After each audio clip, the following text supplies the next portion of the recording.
Hi guys, a day in my life guys.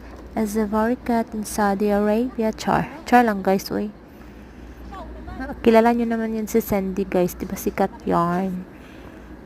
Dito pala kami ngayon sa Riyadh Gallery guys. Naggala kami ng mga kasama ko kasi bored na kami sa bahay at malapit na balik yung boss namin kaya hindi na rin kami makakalabas kasi busy na sa work.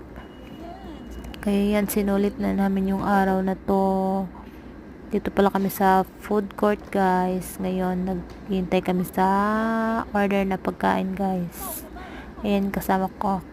Ganda yan sila.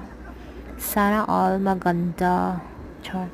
Tsaka yun guys, dyan na yung mga pagkain. Kumain na kami. Syempre, isa kami dyan.